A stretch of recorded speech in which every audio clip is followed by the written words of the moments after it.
Primero, me gustaría agradecer el espacio y reconocer a la Cámara de Diputados y en especial al diputado Rubén Moreira, presidente de la Junta de Coordinación Política, por invitarme a hablar ante ustedes desde la voz de las juventudes.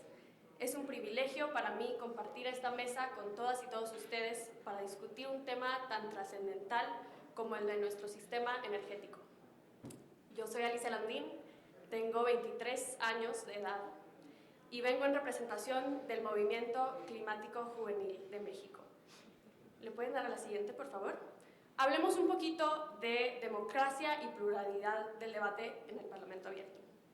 En los foros 1 al 21 del Parlamento Abierto, es decir, en todos los foros hasta la semana pasada, participaron 110 personas para exponer ante ustedes. De estos, 86, es decir, el 78% de los participantes han sido hombres. Han participado 29 actuales trabajadores directivos de CFE, esto es equivalente al 26% de los participantes, y el 53% de los participantes a favor de la reforma. La edad promedio es de 52 años de edad, con la edad mínima de los foros de 27 años y la edad máxima de 85 años de edad. En esta gráfica se pueden observar cómo esta distribución de edades está representada y se puede observar que la demografía de los participantes del Congreso está concentrada principalmente en adultos, en su mayoría hombres, de entre 40 y 60 años. Y bueno, esta falta de pluralidad en el Parlamento Abierto no es accidental, representa la visión limitada con la que se planteó desde un inicio esta iniciativa de reforma y representa una falla sistémica de acceso a la información y educación climática. ¿Podemos avanzar a la siguiente, por favor?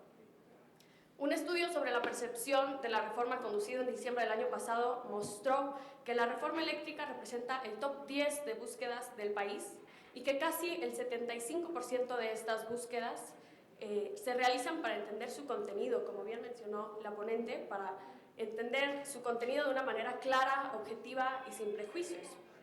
Claramente, la ciudadanía mexicana estamos tratando de entender una reforma que nos afecta a todas y a todos, y es un tema muy complejo. Y me preocupa a mí mucho que la complejidad de este tema y esta falta de acceso a la información se ha aprovechado, desafortunadamente, para politizar y manipular la narrativa de una reforma que, francamente, deberíamos estar construyendo en conjunto. Y una parte clave de este análisis y este conocimiento debe partir sobre el contexto que engloba nuestro sistema energético mexicano y la realidad de nuestro país, la crisis climática. Como país, enfrentamos una emergencia climática activa. Existe un consenso internacional sobre la crisis climática englobado por un calentamiento global actual de 1.2 grados centígrados con respecto a temperaturas preindustriales, con probabilidad de incremento de entre 1.5 y 3 grados centígrados de calentamiento para fin de nuestro siglo si continuamos con nuestra trayectoria actual. ¿Podemos avanzar a la siguiente, por favor? Gracias.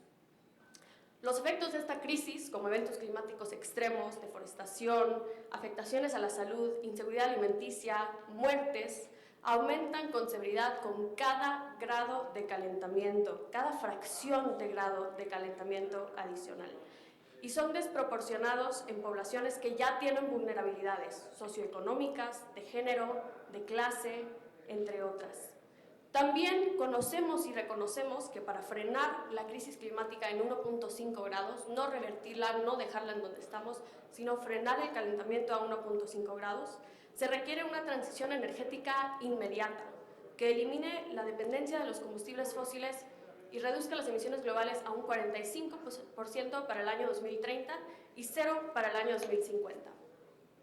La crisis climática en México tendrá costos en materia de salud, en oferta de comida, en acidificación del océano y en otros aspectos muy importantes. Se estima que va a tener un costo del 6.9% del PIB para el año 2050 y del 18.3% del PIB para el año 2100.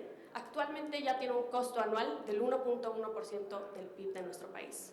Y estos costos, de nuevo, recaen principalmente en las poblaciones con menores recursos del país. Estas son las poblaciones que sufren de pobreza energética, las poblaciones que cada vez más frecuentemente deben decidir cómo administrar la poca agua a la que tienen acceso, que sufren de enfermedades como asma, bronquitis crónica, cáncer de pulmón, al vivir cerca de centrales termoeléctricas. Y por si fuera poco, la crisis climática afectará de manera desproporcionada a las infancias y las juventudes del país. Se estima que las infancias actuales van a vivir 7 veces más oleadas de calor, 2.6 veces más sequías, 2.8 veces más inundaciones, 3 veces más temporadas de malas cosechas y 2 veces más incendios forestales que las personas nacidas hace 60 años, las personas que estamos discutiendo este foro. Es por esto que frenar la transición energética compromete completamente el futuro de las infancias mexicanas. La transición energética es urgente y va a requerir de todas y todos nosotros. Para poder actuar contra la crisis climática vamos a necesitar a cabo un proceso de reducción de emisiones, de descarbonización profunda y de electrificación masiva del país. Y para esto nuestro sistema energético va a tener que crecer mucho más del 6.8% que está pronosticado para el año 2024. Y aquí es donde se ha perdido un poco la discusión. Entre tanto ruido de que si la energía debería de estar a cargo de la CFE o las grandes empresas, se nos ha olvidado que nuestro sistema energético no es ni la CFE ni las grandes empresas. Nuestro sistema energético es conformado por todos y todas los mexicanos. La transición energética la tenemos que crear todos, la ciudadanía, las pymes, las ONGs, las escuelas, los hospitales, las comunidades, las ciudades. El reto climático es demasiado grande y demasiado apremiante como para dejarlo a cargo de una sola entidad. ¿Podemos avanzar a la siguiente, por favor? La siguiente. Gracias. Entonces, ¿cómo se vería una verdadera pluralidad y democracia en estos foros? Sería, en mi opinión, una discusión que buscara cómo verdaderamente democratizar la energía. La transición energética la hacemos todas las personas y todas las organizaciones dentro de México, y en vez de estar discutiendo una iniciativa de reforma que ya se ha analizado una y otra vez como inviable, que pinta rayas y crea enemistades, deberíamos estar discutiendo cómo impulsar que todas y todos los mexicanos se conviertan en participantes activos de nuestro sistema energético, no solo en consumidores pasivos. Esto, creo yo, consiste en 3 pilares claves. Primero, en aumentar el conocimiento climático, es decir, en educar y en concientizar a la ciudadanía sobre la emergencia climática en la que vivimos, sobre cómo se relaciona con nuestros sistemas energéticos y sobre cómo podemos en conjunto acelerar la transición energética. Segundo, en la mejora de capacidades para que la población tenga acceso a los servicios financieros, técnicos y jurídicos necesarios para generar su propia energía, en sus techos, en sus comunidades o en sus escuelas, y exploten todos los paradigmas energéticos actuales que ahorita están francamente desaprovechados. Y una vez haciendo esto, necesitamos crear entonces las leyes y los mecanismos necesarios para verdaderamente democratizar la energía. La crisis climática es un reto demasiado grande para seguir atrapados en discusiones de los años 70 sobre ideologías obsoletas y narrativas cansadas. Las generaciones presentes y las generaciones futuras no pueden negarle el futuro a las generaciones más jóvenes. Por esto, me gustaría pedirles un compromiso a las diputadas y los diputados aquí presentes, que desechemos en todos sus términos esta reforma y trabajemos mejor en cómo acelerar la transición energética para que sea justa, creíble, permanente, incluyente.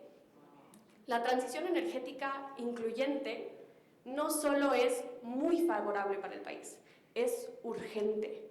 Nuestro futuro depende de ella. El futuro de las juventudes y las infancias mexicanas depende de ella. Muchas gracias. Gracias, Alicia, por esta primera intervención. Vamos ahora con Rafael Barajas, el Fijón, para que haga